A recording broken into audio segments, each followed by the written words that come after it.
তিনটি প্রধান কারণে আপনার স্ট্রেসের মাত্রা কোনোভাবে কমছে না, বরং বেড়েই চলছে। নাম্বার ওয়ান, আপনি স্ট্রেসের মূল কারণকে হিল করার পরিবর্তে শুধুমাত্র লক্ষণগুলোকে সাময়িকভাবে দমন করার চেষ্টা করছেন। সুপ্রশ্রোতা, যদি আপনার স্ট্রেসের কারণ হয়ে থাকে আপনার রিলেশনশিপ কনফ্লিক্ট কিংবা বিজনেস বা ক্যারিয়ারের সেটব্যাকস অথবা ফাইন্যান্সিয়াল কোনো না কোনো চ্যালেঞ্জের কারণে, তাহলে সেটির কারণে হতে পারে আপনার ঘুমের ইস্যু তৈরি হচ্ছে, ওভার থিঙ্কিংয়ের শিকার হচ্ছেন, ইরিটেবিলিটি বেড়ে যাচ্ছে, অথবা আপনার ফোকাস নষ্ট হচ্ছে। এখন আপনি সাময়িকভাবে ঘুমের ওষুধ খাচ্ছেন আপনার টক্সিক রিলেশনশিপ কিংবা ক্যারিয়ারের সেটব্যাকসকে হিল করার পরিবর্তে, ফলে আপনার স্ট্রেসের প্যাটার্ন কিন্তু আপনার ভিতরে থেকে যাচ্ছে।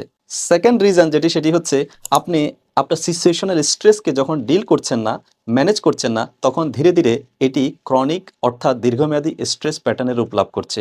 থার্ড যে রিজন সেটি হচ্ছে, আপনি স্ট্রেসকে ম্যানেজ করার স্কিল না শিখে সাময়িক এটাকে অ্যাভয়েড করার কোপিং মেকানিজম অ্যাপ্লাই করছেন। হতে পারে ধূমপান করার মাধ্যমে, মোবাইলে অতিরিক্ত সময় ব্যবহার করার মাধ্যমে, কিংবা কোনো না কোনোভাবে এটিকে অ্যাভয়েড করার মাধ্যমে। সুপ্রশ্রোতা, আপনি যত বেশি এই ধরনের প্যাটার্নে নিজেকে আবদ্ধ রাখবেন, তত বেশি স্ট্রেস আপনার হেলথ, আপনার লাইফ, আপনার রিলেশনশিপ, আপনার ক্যারিয়ার, আপনার বিজনেস সব পার্টকে এফেক্ট করে থাকবে, এবং এটি আপনার কোয়ালিটি অফ লাইফকে ডিস্ট্রয় করে থাকবে। তাই আপনার ক্ষেত্রে যাতে এমনটি না হয়, সেজন্য আমি নিয়ে আসছি আমার signature master class, master your mind to master your life.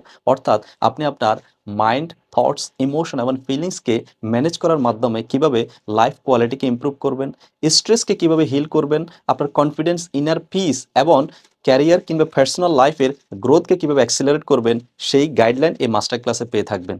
তাই নিচে দেওয়া লিঙ্কে ক্লিক করে কিংবা নাম্বারে কল করে আজই এনরোল করে ফেলুন।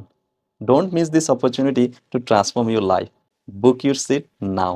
আইল see you in the master class. আল্লাহ হাফেজ।